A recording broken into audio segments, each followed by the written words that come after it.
Hello, everyone, and welcome again to round 2 of 30 Days, 30 Tips at RTO Doctor. And hopefully, this will give you an opportunity to make some improvements in your RTO or your business if it's not an RTO.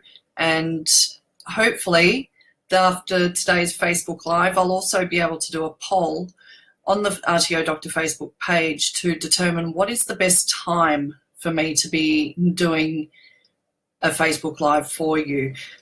Because I'm in the Western states at the moment and many of our followers are in the Eastern states, we've also got some followers from overseas. It's a little bit challenging to work out a time that's best for everyone. So I understand that by doing a Facebook Live at this time of the day, it's close of business for Western Australia, but it's also almost dinner time in the Eastern states. So I'll be doing a poll at the end of today's session, and hopefully you'll respond to that and let us know what are the best times for me to be doing a Facebook Live to make sure that I'm addressing your needs. Because at the end of the day, it's only here for you to be able to tell us what you want and what you need, and to be helpful to you. So if you can't participate in the process, then it's a futile additional resource for you. Also, what I'd like to know is what topics would you like me to address? I can make assumptions based on regulatory activity at any particular time. However, the whole purpose of the 30 Days, 30 Tips topics is to be able to provide you with information that is meaningful and helpful to you in your operations at any particular time. So I'd be really grateful if you could please provide us with some information about topics that you would like to see addressed, and we'll do our best to cover off on those during the next 30 days. I would also like to encourage you to ask any questions as we go through the 30 Days, 30 Tips, because we like to try and make this as interactive as possible. Otherwise, it's just me talking to the camera, and that's not something that I'm too thrilled about. At the end of the day, this is meant to be helpful to you, and the best way for that to be helpful and meaningful to you is if you can be interactive and participating in the Facebook Live video. So please share amongst your networks and let them know that this is here as well, and that for the next 30 days we'll be exploring topics to do with vocational education and training and CRICOS, if that's something of interest to you, and how we can assist you in maintaining compliance in a very harsh regulatory environment that we have in Australia at the moment. I would like to talk today about the weakest link.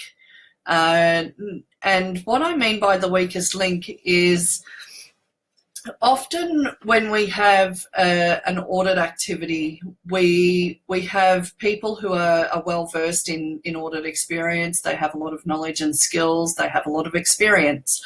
However, there are some people who need to contribute to the audit, or you would like to contribute to the audit experience, and they're not as familiar with the regulatory landscape as they would need to be. They're not as familiar or experienced in dealing with auditors and providing ultimate evidence, evidence that is going to be best suited for the auditor's needs, and also for addressing your compliance needs without providing the auditor with unnecessary information or information that might get you into trouble.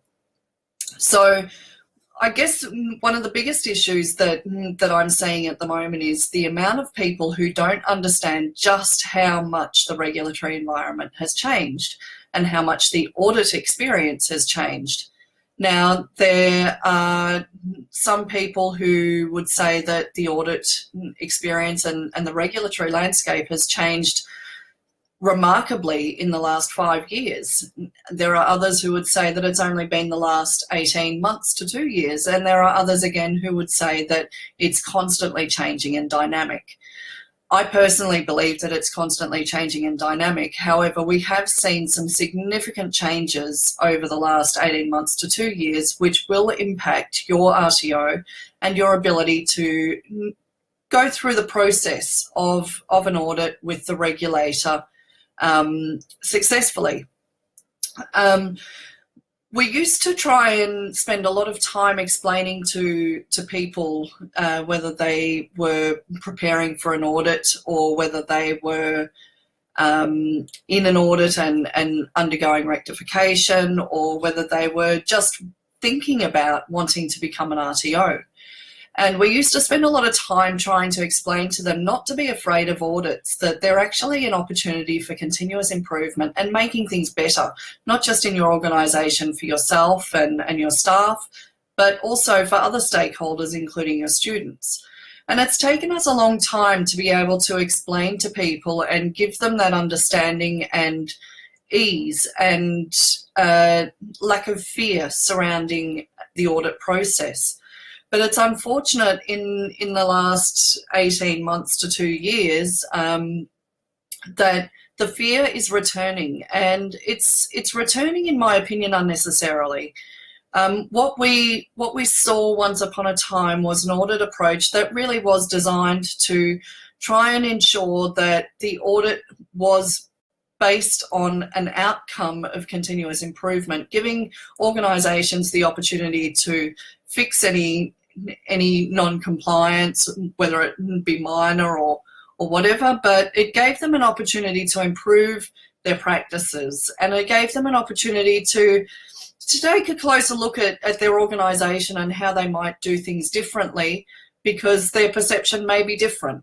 After all, audit is really, despite what we would like to think with the revision of the standards, we do believe that the standards still actually provide us with a very subjective auditing approach.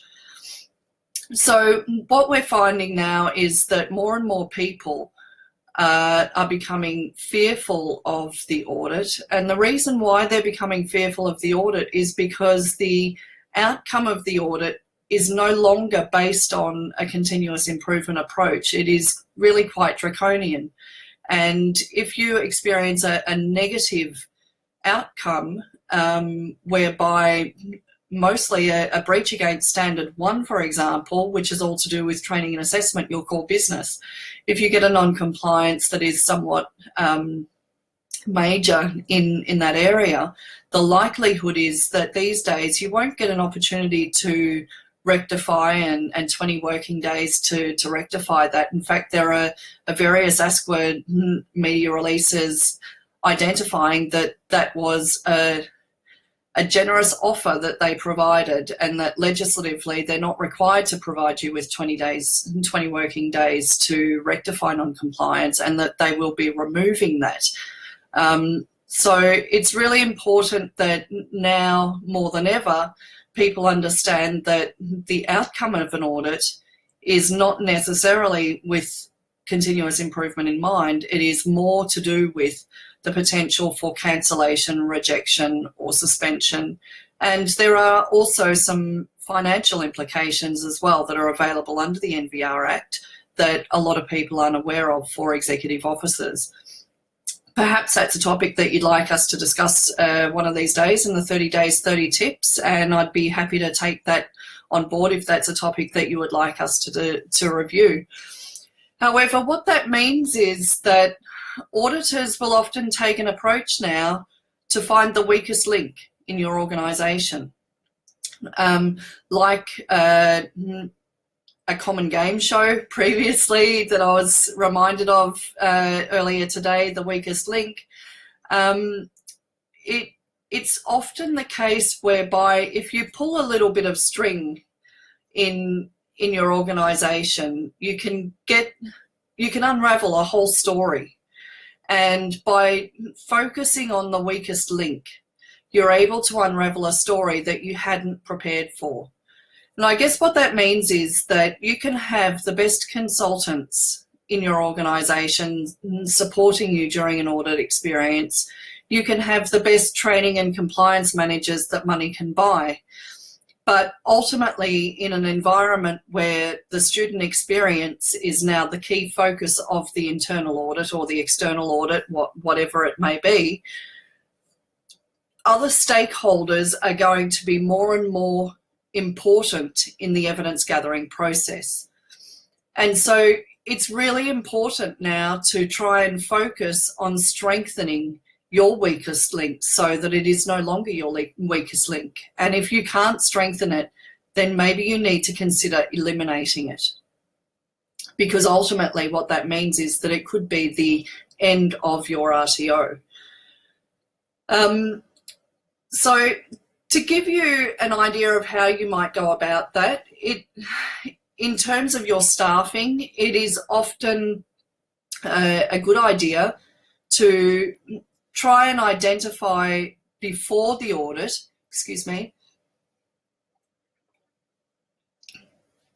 it's often a good idea to try and identify prior to the audit the knowledge, skills and experience when it comes to auditing and interacting with regulators and understanding of the standards and training package materials and things like that, that each of your individual staff have. Now, if your staff have great knowledge and skills and experience, then you may not have a lot to worry about. Excuse me.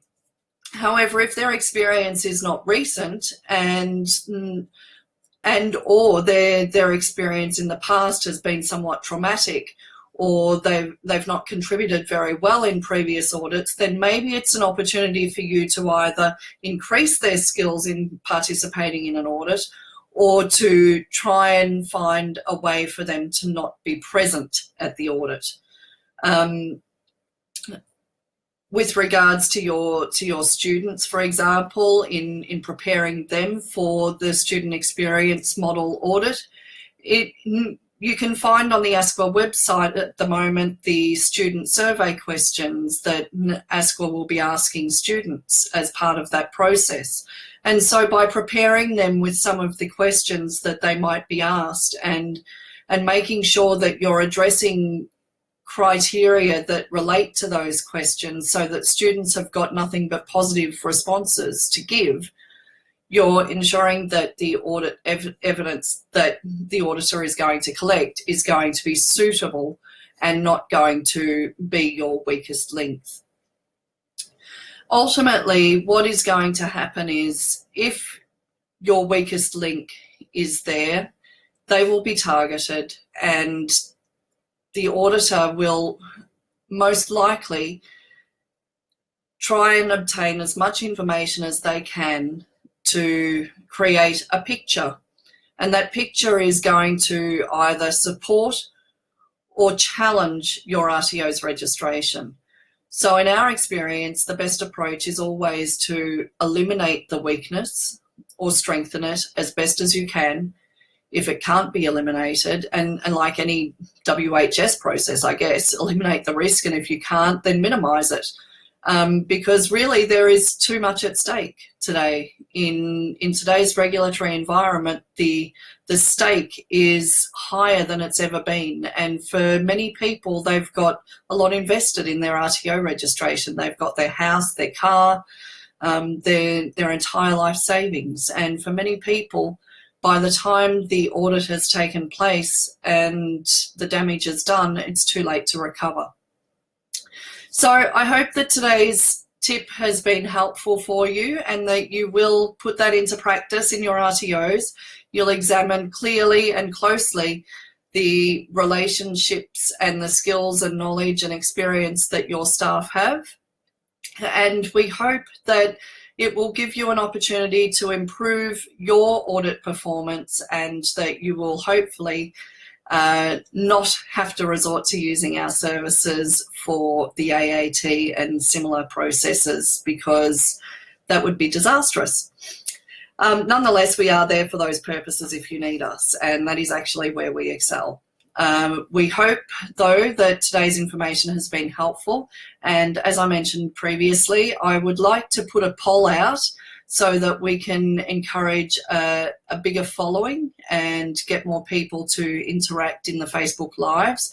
But with clients all over the country and some people overseas, it's a little bit challenging to work out which area or which time frame, which time zone is best. Those who know me well know that I'm not a morning person, and so getting me in front of a Facebook Live at 9 o'clock in the morning is never going to be helpful for anyone, and it sort of defeats the purpose of a Facebook Live. So hopefully we'll be able to come up with a suitable time through the poll, and I would encourage you to share it with your networks so that we can make a time that is suitable and meaningful for everybody to be able to contribute.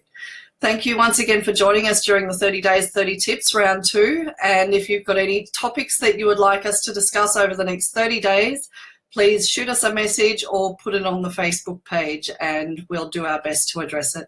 Thanks very much, and bye for now.